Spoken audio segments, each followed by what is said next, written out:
Xin Chao, what's up everybody? How we doing today? How you guys doing out there? How you girls doing out there? You guys let me know in the comment section, how's everybody doing out there? This is your boy Fat and Broke. We are over in District 1 in beautiful Saigon, Vietnam. We're on a Tuesday afternoon. It's about 85 degrees out, a little bit of overcast. Couldn't ask for better weather. It's always better when it's wet, if you know what I'm saying. So let's get into the video. On this one, we're gonna talk about finding your balance after you've moved to Saigon, Vietnam. It can be a whirlwind of emotions and experiences your first few months moving here, but you quickly need to find a balance into some kind of routine to where you're not being a complete sexpat and or wasting all your money consistently on a daily basis. You need to find something to do. This is a big problem I see a lot of guys run into here that I know and am friends with. A lot of people I know and a lot of people that come to Vietnam are over 60 years old. They're coming here to retire. They've gotten their Social Security, or they're about to get their Social Security, or they're getting their pension from their work. They're ready to retire. They're ready to hang it up and go somewhere else. Go somewhere cheaper, live the promised land. Well, a lot of them come here, you know, even 60-year-old dudes do party. 60 is just but a number, my guys. I'm 40 now. I don't consider that too old. I don't consider 60 old. I do love it when the old guys get mad when I call you old. 60's still fucking old. You're old man. And I'll be old when I'm 60. What the hell?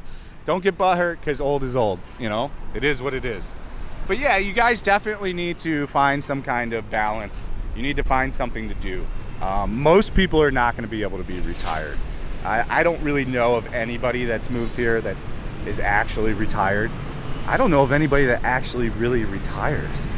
The only people I've actually seen that really retire are people in like Florida, over where my parents live. And they're all like fat, old alcoholics. So I don't know what kind of great life that is. But you know, idle hands are those of the devil. You want to keep moving and keep living. You're also going to live longer the more you do things. So you got to find something to do. You got to really button down the hatches, get into a routine. Even if you're 60 years old, you need to be walking every day. Hell, you should still be going to the gym. Just going to the gym 3 times a week, if you're 60, is going to keep the blood moving, everything going. Less likely to pull your back out, pull a muscle, because you got all that shit moving around on a weekly basis. You don't want to get stagnant. I mean, even if you're 40 here and you come here and you retire, or 30, you got to find shit to do, man, or you're just going to sit and you're going to go through women and you're going to go through money very fast. You got to find something to do. Hell, man, I even tell guys to become a YouTuber or become a social media, take pictures. Like if you're just good at taking pictures, you got like a nice SLR, well, create a nice Instagram account and put out a picture every single day and go take time taking pictures every day and get a really good one. And, you know, do something, put it out on the internet.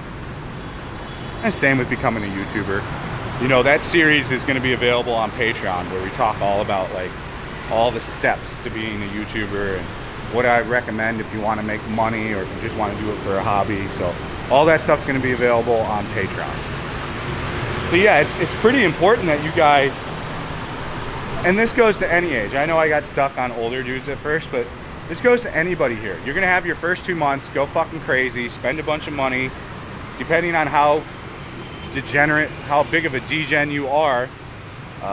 If you're going to go crazy and just, you know, do everything, and you know what I'm saying, everything, I would, you know, have 5-10 grand set aside for your first 2 months here. Blow through that, set a budget, and then set a timeline to get your shit together. Set a timeline to get your shit together. And you need to be having money come in, you know? That's why I'm always doing something else. Like, whatever, trolls can say whatever about me, but end of the day, I'm making YouTube videos every day. I'm making Patreon videos every week. I'm live streaming. I'm creating multiple revenues of income on multiple different platforms. I'm not just relying on one thing and going, oh, I hope this really pans out and I hope I can make all the money I need every month off this one thing. I'm not putting all my eggs into a basket. I've got multiple things coming. And if other things come up, or if some kind of business opportunity comes up, I'll jump in on that too. I'm not just going to sit around and not do anything and sit on my hands and just hope that shit happens. It's not the way the world works. So you really got to get the partying out of your system and then figure out something you're going to do here. Now, as far as working, if you want to get a regular normie job here, like, you need to have a college degree. So the big job here, of course, is teaching, and you can teach here, but you're gonna need, from what the ninja dude just replied on one of my videos, the ninja, whatever the dude's name is, whatever, the guy that teaches here and does YouTube things and sells you some shit to go be a teacher here. That guy said on one of my videos, you gotta have everything. You gotta have the college degree, you gotta have a TEFL. So if you do wanna teach here or do a job here, you need to have a college degree. I don't think it has to be exactly in that field, but some kind of college degree. I think a master's, of course, is gonna help you way more than a bachelor's, but I think a bachelor's will get you through the door. And then if you wanna teach, you're gonna need a TEFL certificate. I'm gonna be honest with you, do I recommend you need to pay some guy in some service to become a teacher here? Probably not. I mean, but if you're a type of person that needs your hand held through everything and you're a bitch ass and you're gonna ask questions about everything every second, maybe you need to pay the guy to help you.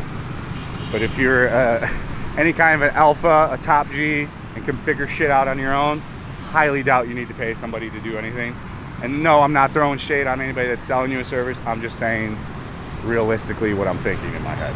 So I've never paid anybody for a service like that, and I never would, but I consider myself to be a man that can figure shit out on his own. And I figure most of my viewers here can figure shit out on their own too. So yeah, if you have a college degree, you can definitely do something. Other things you can do, you can start some kind of business, especially if you move to a more inexpensive area.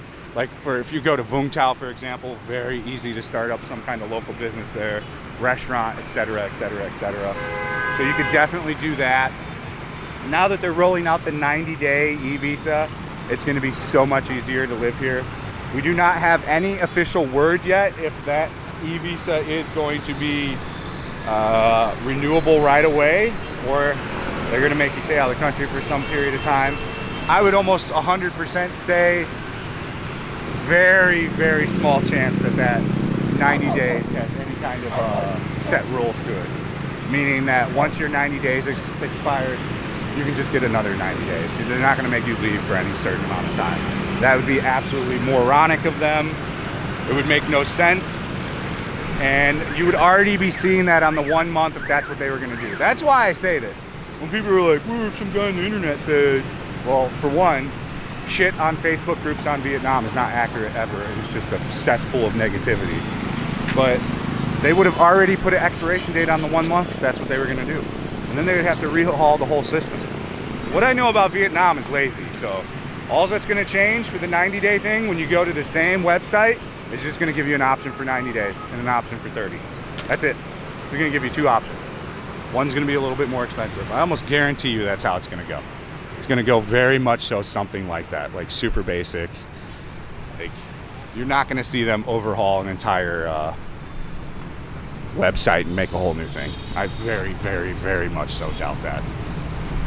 So yeah, getting settled, figuring out a routine, even if you don't want to work, like, you know, finding a walking path, going to the same coffee shop, knowing the people at the coffee place, going to the same restaurant at lunch, knowing the lady at the lunch place, etc. Like making yourself comfortable in your environment, getting to know your area, getting to know your neighborhood. These things are all key.